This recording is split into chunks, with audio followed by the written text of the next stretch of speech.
नमस्कार, आप देख रहे हैं YouTube channel education portal Krishna और मैं हूं कृष्णानंद सिंह। आज बात करने वाले हैं वैसे अभ्यर्थियों के बारे में जिनकी अब मंजिल काफ़ी नज़दीक आ चुकी है।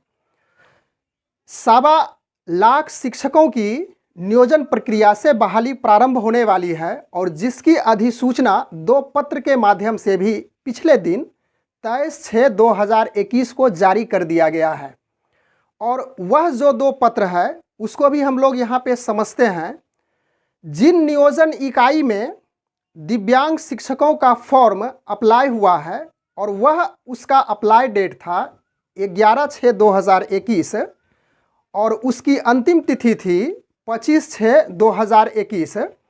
तो जिन जिन नियोजन इकाई में दिव्यांग अभ्यर्थियों का आवेदन प्राप्त हुआ है उसकी एक अलग अधिसूचना जारी की गई है और वैसी नियोजन इकाई जहां पे दिव्यांग अभ्यर्थियों का आवेदन प्राप्त नहीं हुआ है उसकी एक अलग प्रकार की अधिसूचना जारी की गई है।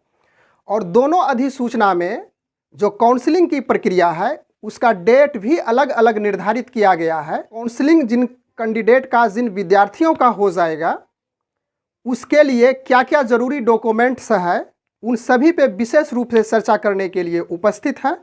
तो आइए चलें प्रारंभ करते हैं।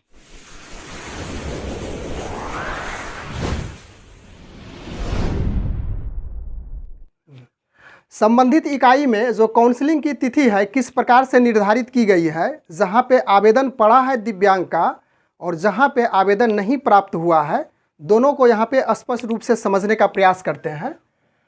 तो दिव्यांग का आवेदन नहीं प्राप्त हुआ है अर्थात वैसी नियोजन इकाई जहां पे दिव्यांग का आवेदन नहीं प्राप्त हुआ है, तो इसके लिए फिक्स है कि जो पहले का मेधा सूची प्राप्त है, जो बना हुआ था, उसी को अनुमोदित कर दिया जाएगा, उसी को वैलिड किया जाएगा।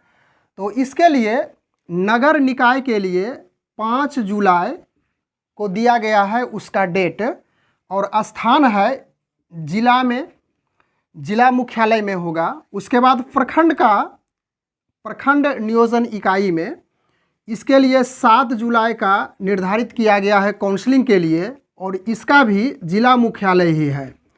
उसके बाद पंचायत नियोजन इकाई में 12 जुलाई को किया है निर्धारित और यह प्रखंड स्तर पे होगा अर्थात प्रखंड में इसकी काउंसलिंग होगी। उसके बाद हम लोग यहाँ पे इस बात को समझ लेते हैं कि दिव्यांग का आवेदन जहाँ पे प्राप्त हुआ है अर्थात 11/6/2021 और 25/6/2021 के बीच में जहाँ जहाँ जिस नियोजन इकाई में दिव्यांग अभ्यर्थियों का आवेदन प्राप्त हुआ है तो उसकी थोड़ी सी लंबी प्रक्रिया होगी। इसमें औपबंधित मेधा सूची तैयारी और प्रकाशन वह 2 जुलाई को किया जाएगा। उसके बाद इस सूची में यदि कहीं पे अभ्यर्थी द्वारा कुछ देखी जा रही है कि कुछ गलतियां ढूंढी जा रही है कि उसके प्रति कुछ फॉर्म में या उस सूची में गलती हुई है, तो उसे आपत्ति करने के लिए 3 से 9 जुलाई के बीच समय निर्धारित किया गया है।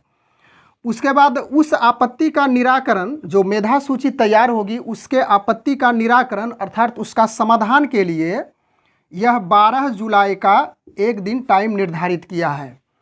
उसके बाद निराकरण हो जाने के बाद उसका जो मेधा सूची है अंतिम प्रकाशन 15 जुलाई को किया जाएगा और फिर अनुमोदन के लिए अर्थात वह एक वैलिड के रूप में प्राप्त होने के लिए 24 जुलाई का इसका टाइम फिक्स किया है और फिर सार्वजनिकरण अर्थात उसे सभी में ब्रॉडकास्ट किया जाएगा, सभी लोगों को उस सूचना को दी जाएगी।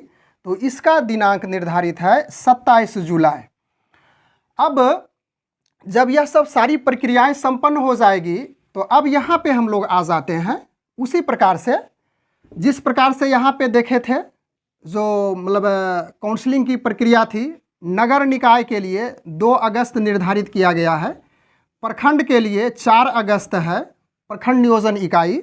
उसके बाद पंचायत नियोजन इकाई के लिए 9 अगस्त निर्धारित किया गया है। यहाँ पे एक बात समझने वाली है कि किन किन नियोजन इकाई में दिव्यांग अभ्यर्थियों का फॉर्म भरा है या नहीं भरा गया है, इसकी जानकारी इस पत्र से नहीं प्राप्त हो पाती है और इसकी जानकारी के लिए संभवतः एक दूसरा लेटर फिर जारी किया जाएगा विभाग की ओर से। तब तक जारी ना हो तब तक हम लोग अर्थात जो अभ्यर्थी हैं वह असमंजस की स्थिति यहाँ महसूस करेगी। अब उन तीनों नियोजन इकाई अर्थात नगर निकाय, प्रखंड नियोजन इकाई और पंचायत नियोजन इकाई में जो अभ्यर्थी जिसका काउंसलिंग हुआ है अर्थात जो उसमें काउंसलिंग में सिलेक्ट हो चुके हैं उनके लिए जो आवश्यक डॉक्यूमेंट्स है, आवश्यक कागजात है, उसकी डिमांड की जाएगी, जो प्रमुख रूप से इस प्रकार से हैं।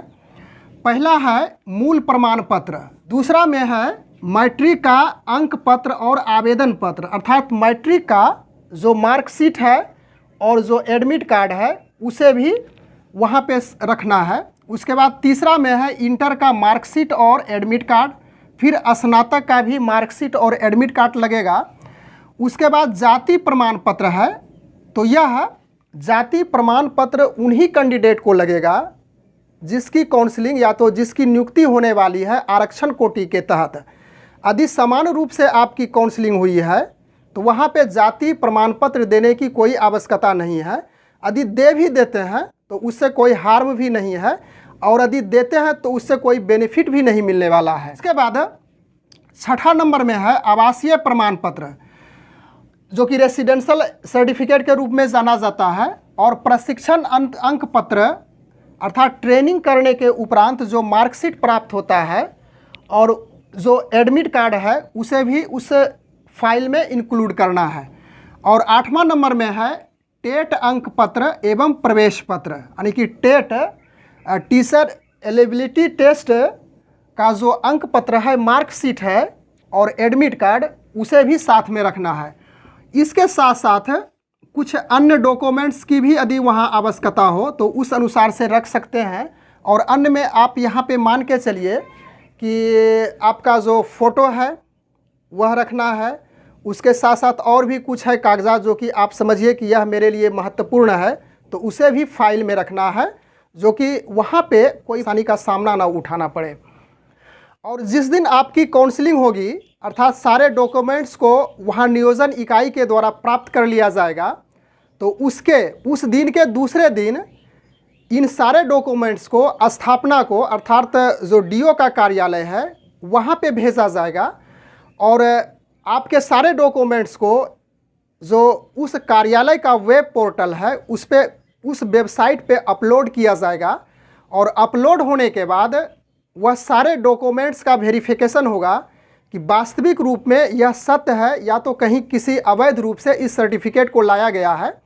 और इन सारी प्रक्रियाएं में यदि वह सर्टिफिकेट आपका खरा उतरता है, सही साबित होता है, तो वैसी स्थिति में उसके बाद जो अंतिम प्रक्रिया है वह आपको नियोजन पत्र की प्रक्रिया है। आपको नियोजन पत्र मिल जाएगा और आपकी नौकरी इसमें पक्की हो जाएगी।